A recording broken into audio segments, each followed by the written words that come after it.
A segunda questão é fazer uma relação entre os 4 textos estudados. O texto de Fernão Lopes, o texto de Luís Vaz de Camões, o texto de Bocage e o texto de Miguel Torga. Os 4 textos podemos ver que abordam a mesma história. Todos retratam a vida da Dona Inês de Castro e o Dom Pedro e da tragédia que aconteceu com a Dona Inês, a amada do Dom Pedro. Muitas vezes encontramos a mesma história, mas só de escrita diferente. Cada autor escreve da sua forma e cada texto é escrito de forma diferente. Ao lermos o texto de Fernão Lopes, podemos ver que ele trata a história de amor de Dom Pedro e a Dona Inês. No texto de Fernão Lopes, podemos ver que ele trata a história de amor de Dom Pedro e da Dona Inês. Que mesmo depois da morte, a Dona Inês foi coroada.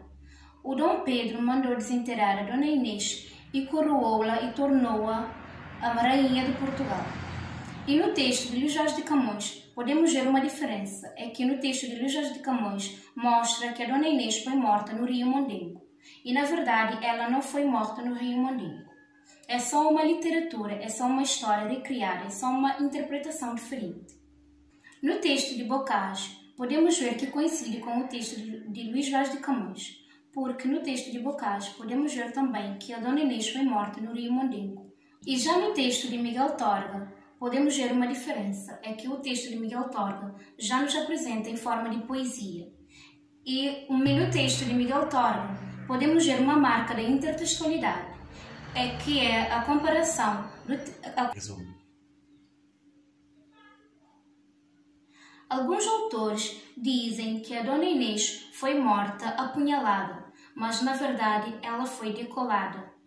Isso também podemos ver que é a criação, que é a interpretação da história para a literatura. E é por isso que o texto literário não nos dá a verdade, não nos dá o facto real. E é por isso que temos que acreditar na história. Isso mostra que a literatura é só uma criação, é só uma interpretação que os autores criam para ter os textos literários. Esses autores podem criar seus textos de forma livremente, podem inventar, podem recriar e podem refazer. Podemos ver nos textos de Luís Vaz de Camões, no texto de Fernão Lopes, no texto de Bocage e no texto de Miguel Torga. Todos eles abordam o mesmo tema, que é a história de Dom Pedro e a Dona Inês, mas só que cada um escreve de forma diferente.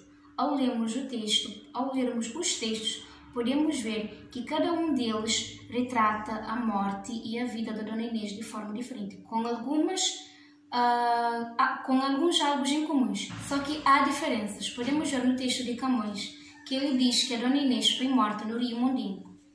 Também podemos ver que alguns autores dizem que a Dona Inês foi apunhalada, mas na verdade ela foi decolada. Então, todos esses autores abordaram o mesmo tema, mas só que de forma diferente. Cada um tem a sua interpretação.